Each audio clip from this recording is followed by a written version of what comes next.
നമസ്കാരം, എല്ലാവർക്കും doctor ലേണിൻ്റെ YouTube ക്ലാസ്സിലേക്ക് സ്വാഗതം.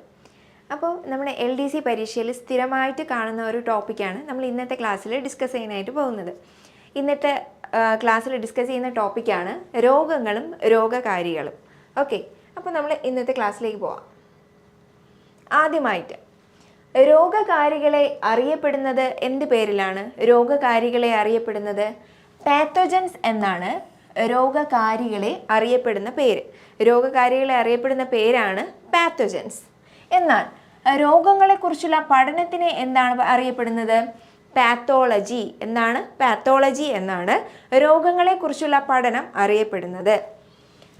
അന്താരാഷ്ട്ര തലത്തിൽ പൊതുജന ആരോഗ്യ പ്രവർത്തനങ്ങൾ രൂപീകരിക്കുന്നതിനും ഏകോപിപ്പിക്കുന്നതിനുമുള്ള ഐക്യരാഷ്ട്രസഭയുടെ രാഷ്ട്രീയേതര പ്രത്യേക ഏജൻസിയാണ് ലോക ആരോഗ്യ സംഘടന. എന്താണ്? WHO, വേൾഡ് ഹെൽത്ത് ഓർഗനൈസേഷൻ എന്നറിയപ്പെടുന്നത് ലോക ആരോഗ്യ സംഘടന. അപ്പോൾ എന്താണ് ലോക ആരോഗ്യ സംഘടന? അന്താരാഷ്ട്ര തലത്തിൽ പൊതുജന ആരോഗ്യ പ്രവർത്തനങ്ങൾ രൂപീകരിക്കുന്നതിനും ഏകോപിപ്പിക്കുന്നതിനുമുള്ള ഐക്യരാഷ്ട്ര സംഘടനയുടെ രാഷ്ട്രീയേതര ഏജൻസിയാണ് ലോക ആരോഗ്യ സംഘടന. ലോക ആരോഗ്യ സംഘടനയുടെ ആസ്ഥാനം എവിടെയാണ്? സ്വിറ്റ്സർലൻഡിലെ ജനീവയിലാണ്. എവിടെയാണ്? സ്വിറ്റ്സർലൻഡിലെ ജനീവയിലാണ്. വളരെ ഇമ്പോർട്ടൻ്റ് ആണ്.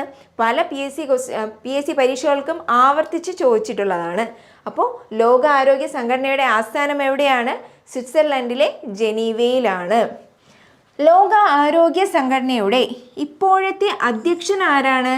മാർഗരറ്റ് ചാൻ. ആരാണ്? മാർഗരറ്റ് ചാൻ. ഓർത്തു വച്ചിരിക്കുക, ലോക ആരോഗ്യ സംഘടനയുടെ ഇപ്പോഴത്തെ അധ്യക്ഷനാണ് മാർഗരറ്റ് ചാൻ. ഓക്കെ, ക്ലിയർ അല്ലേ? നെക്സ്റ്റ് നോക്കാം.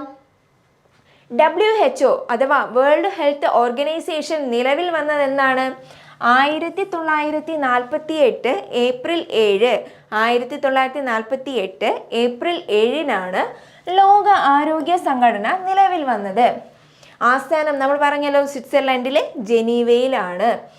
ലോക ആരോഗ്യ ദിനം എന്നാണ്? ലോക ആരോഗ്യ ദിനം ഏപ്രിൽ 7 ലോക ആരോഗ്യ ദിനം. എന്നാണ്?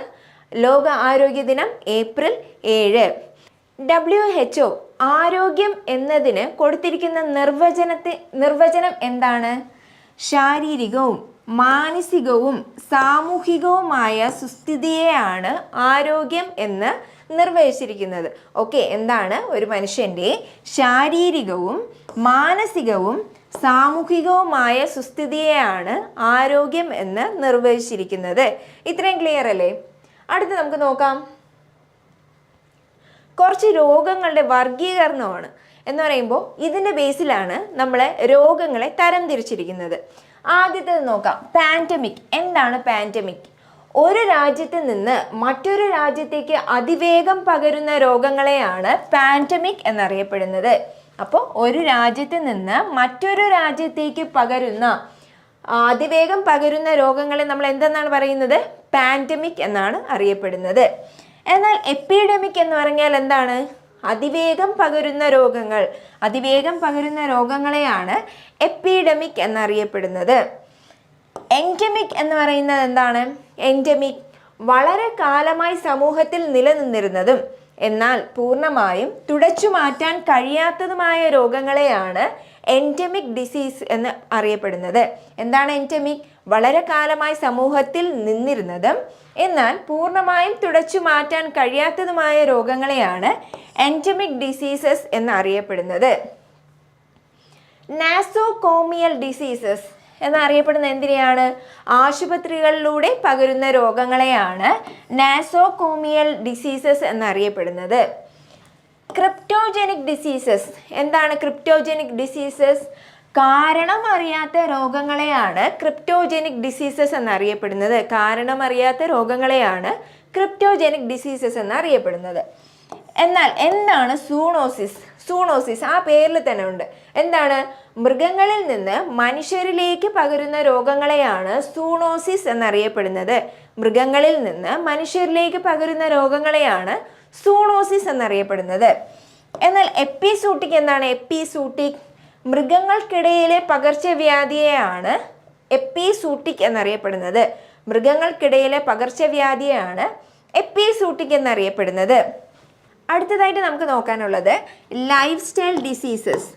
എന്താണ് ലൈഫ് സ്റ്റൈൽ ഡിസീസസ് അഥവാ ജീവിതശൈലി രോഗങ്ങൾ എന്നറിയപ്പെടുന്നു. നമ്മുടെ ജീവിതത്തിൽ വരുന്ന വ്യത്യാസങ്ങൾ അല്ലെങ്കിൽ നമ്മൾ കഴിക്കുന്ന ആഹാരങ്ങൾ കൊണ്ട് ഉണ്ടാകുന്ന രോഗങ്ങളെയാണ് ജീവിതശൈലി രോഗങ്ങൾ എന്നറിയപ്പെടുന്നത്. അടുത്തതായി സാംക്രമിക രോഗങ്ങൾ. സാംക്രമിക രോഗങ്ങൾ. സാംക്രമിക രോഗങ്ങൾ സൂക്ഷ്മജീവികൾ വഴി മനുഷ്യരിലേക്ക് എത്തുകയും മനുഷ്യരിൽ നിന്ന് പകരുകയും ചെയ്യുന്ന രോഗങ്ങളാണ് സാംക്രമിക രോഗങ്ങൾ എന്നറിയപ്പെടുന്നത്. ഇതിലാണ് ബാക്ടീരിയൽ, വൈറൽ, ഫംഗൽ ഈ രോഗങ്ങളെല്ലാം സാംക്രമിക രോഗങ്ങളിലാണ് ഉൾപ്പെടുന്നത്. അടുത്തതായി നോക്കാനുള്ളത് ജനിതക രോഗങ്ങൾ. ജനിതക രോഗങ്ങൾ എന്താണ്? ജനിതക രോഗങ്ങൾ. ജനിതക രോഗങ്ങൾ എന്താണ്?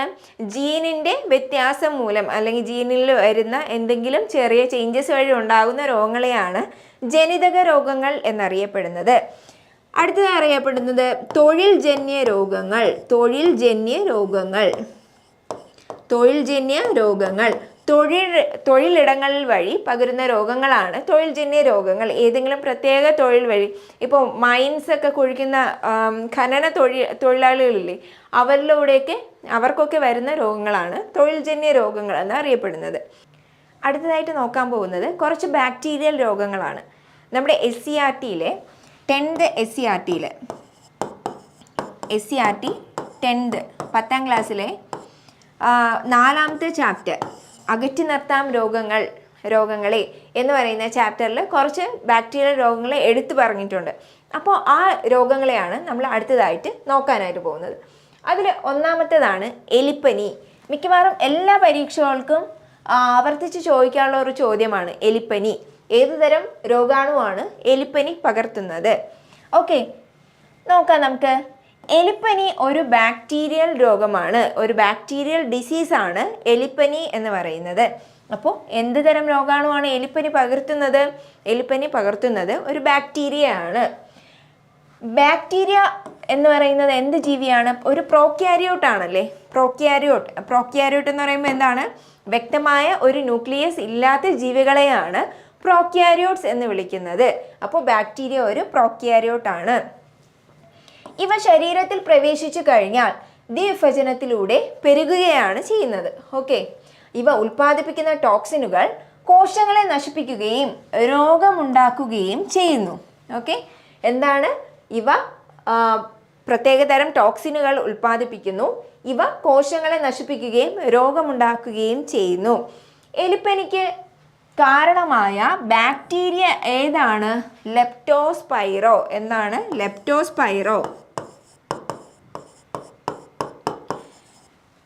ലെപ്റ്റോസ്പൈറയാണ് ഓക്കെ എലിപ്പനിക്ക് കാരണമായ ബാക്ടീരിയ. ലെപ്റ്റോസ്പൈറയാണ് എലിപ്പനിക്ക് കാരണമായ ബാക്ടീരിയ അറിയപ്പെടുന്നത്. ഇതെങ്ങനെയായിരിക്കും പകരുന്നത്? എലികളുടെയും നായ്ക്കളുടെയും മറ്റു ചില മൃഗങ്ങളുടെയും മൂത്രത്തിലൂടെ പുറത്തെത്തുന്ന ബാക്ടീരിയ ഈ കെട്ടിക്കിടക്കുന്ന വെള്ളത്തിലും ഈർപ്പത്തിലും നിലനിൽക്കുകയും ഈ ബാക്ടീരിയ മുറിവിലൂടെ രക്തത്തിലെത്തുകയും ഇവ രക്തത്തിലെത്തിക്കഴിഞ്ഞാൽ ശരീരകലകളെ നശിപ്പിക്കുകയും ചില ടോക്സിനുകൾ ഉൽപ്പാദിപ്പിക്കുകയും ചെയ്യുന്നു. ഇവ രക്തരോമികളിൽ തകരാറുണ്ടാക്കുകയും ആന്തരിക രക്തസ്രാവത്തിന് കാരണമാവുകയും ചെയ്യുന്നു. ഇങ്ങനെയാണ് ലെപ്റ്റോസ്പൈറ ബാധിക്കുന്നത്. ഓക്കെ, ക്ലിയർ അല്ലേ? എലിപ്പനിയുടെ പ്രധാനപ്പെട്ട രോഗലക്ഷണങ്ങൾ ഏതൊക്കെയാണെന്ന് നോക്കാം. ഒന്നാമത്തത് ശക്തമായ പനി ഉണ്ടായിരിക്കും. തലവേദന, പേശീവേദന, കണ്ണിനുണ്ടാകുന്ന ചുവപ്പ് നിറം എന്നിവയാണ് മുഖ്യ ലക്ഷണങ്ങൾ. അപ്പോൾ മുഖ്യ ലക്ഷണങ്ങൾ എന്തൊക്കെയാണ്? ശക്തമായ പനി, തലവേദന, പേശീവേദന, കണ്ണിനുണ്ടാകുന്ന ചുവപ്പ് നിറം എന്നിവയാണ് എലിപ്പനിയുടെ പ്രധാനപ്പെട്ട ലക്ഷണങ്ങൾ. അപ്പോൾ നമുക്ക് തുടക്കത്തിലെ എലിപ്പനി കണ്ടെത്തി ചികിത്സിച്ചാൽ പൂർണ്ണമായും ഭേദമാക്കാൻ പറ്റുന്ന ഒരു രോഗമാണ് എലിപ്പനി. ഓക്കെ, അടുത്തതായിട്ട് പഠിക്കാനുള്ള ബാക്ടീരിയൽ രോഗമാണ് ഡിഫ്തീരിയ അഥവാ തൊണ്ടമുള്ള് എന്നാണ് അറിയപ്പെടുന്നത്. ചുമ, തുമ്മൽ എന്നിവയിലൂടെയും രോഗബാധിതരിൽ നിന്ന് മറ്റൊരാളിലേക്ക് നേരിട്ട് പകരുന്ന രോഗമാണ് ഡിഫ്തീരിയ അഥവാ തൊണ്ടമുള്ള് എന്നറിയപ്പെടുന്നത്. അപ്പോൾ നമ്മുടെ തൊണ്ടയിലെയും മൂക്കിലെയും ശ്ലേഷ്മസ്തരത്തെ ബാധിക്കുന്ന ഒരു രോഗമാണ് തൊണ്ടമുള്ള് അഥവാ ഡിഫ്തീരിയ എന്നറിയപ്പെടുന്നത്. ഇത് ബാധിക്കുന്ന ഒരു രോഗകാരിയാണ് ഇതുണ്ടാക്കുന്ന രോഗകാരിയാണ് കോർണി ബാക്ടീരിയം ഡിഫ്തീരിയേ. കോർണി ബാക്ടീരിയം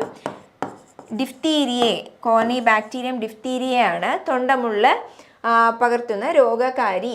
ഓക്കെ, അപ്പോൾ ഇവ ഉൽപ്പാദിപ്പിക്കുന്ന ടോക്സിനുകൾ പനി, തൊണ്ടവേദന, കഴുത്തിലെ ലിംഫ് ഗ്രന്ഥികളിൽ വീക്കം എന്നിവ ഉണ്ടാക്കുകയും ചെയ്യുന്നു. അപ്പോൾ എന്തൊക്കെയാണ്? പനി, തൊണ്ടവേദന, കഴുത്തിലെ ലിംഫ് ഗ്രന്ഥികളിൽ വീക്കം എന്നിവ ഉണ്ടാക്കുകയും ചെയ്യുന്നു. ടോക്സിനുകളാൽ നശിപ്പിക്കപ്പെട്ട ശ്ലേഷ്മാവരണത്തിലെ കോശങ്ങൾ 2-3 ദിവസങ്ങൾക്കകം കട്ടിയുള്ള ചാര നിറത്തിലുള്ള ഒരാവരണം തൊണ്ടയിൽ ഉണ്ടാക്കുകയും ചെയ്യുന്നു.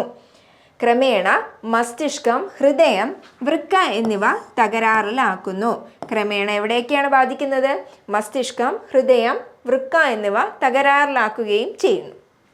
ഓക്കെ, ടോക്സിനുകൾക്കെതിരെ പ്രയോഗിക്കുന്ന ആൻറ്റി ടോക്സിനുകൾ രോഗബാധ ഏൽക്കാത്ത കോശങ്ങളെ സംരക്ഷിക്കാനായിട്ടാണ് ഉപയോഗിക്കുന്നത്. എന്നാൽ രോഗം മൂർച്ഛിച്ച അവസ്ഥയിൽ ഈ മരുന്നുപയോഗിച്ച് രോഗിയെ രക്ഷിക്കാനായിട്ട് കഴിയില്ല. അതുകൊണ്ട് ഏറ്റവും ഉചിതമായ പ്രതിരോധ മാർഗം എന്താണ്? വാക്സിൻ സ്വീകരിക്കുക എന്നതാണ്.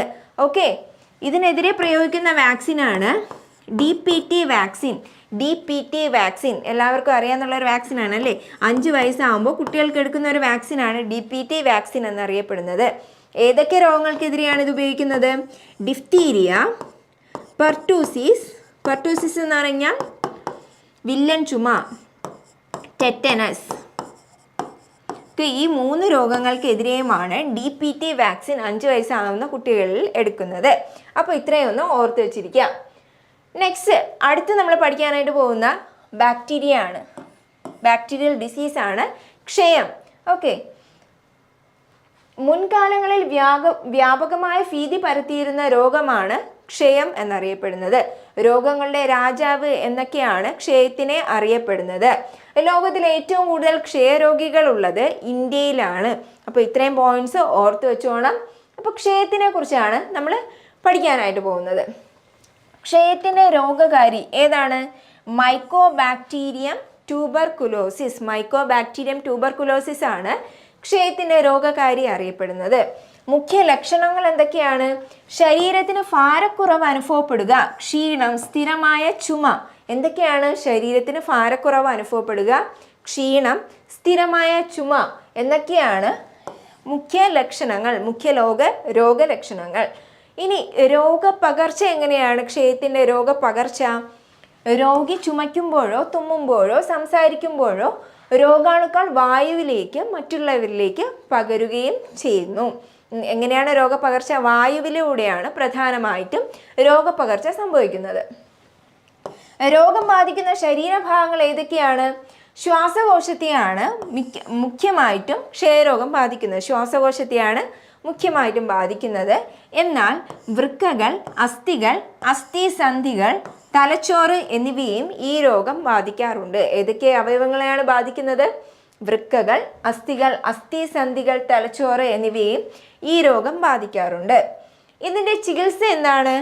ആൻറ്റിബയോട്ടിക്കുകൾ ഉപയോഗിച്ചുള്ള ചികിത്സയാണ് ക്ഷയരോഗത്തിന് ഉപയോഗിക്കുന്നത്.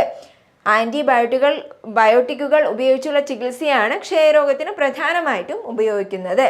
ഇതിനെതിരെയുള്ള വാക്സിൻ ഏതാണ്? BCG വാക്സിനാണ്. കുട്ടികൾ ജനിച്ച ഉടനെ കൊടുക്കുന്ന ഒരു വാക്സിൻ അല്ലേ BCG വാക്സിൻ. ഓക്കെ, ക്ഷയരോഗത്തിനെതിരെയാണ് ഈ വാക്സിൻ കൊടുക്കുന്നത്. അപ്പോൾ ക്ഷയരോഗബാധയെ തടയുന്നതിന് ഉപയോഗിക്കുന്ന പ്രതിരോധ വാക്സിൻ ഏതാണ്? BCG vaccine. അപ്പോൾ ഇത്രയും ഓർത്തു വെച്ചിരിക്കുക. അപ്പോൾ ഇത്രയാണ് നമ്മൾ ഇന്നത്തെ ക്ലാസ്സിൽ ഡിസ്കസ് ചെയ്തത്. ഇന്നത്തെ ക്ലാസ് ഇവിടെ വൈൻഡ് അപ്പ് ചെയ്യാണ്. Thank you.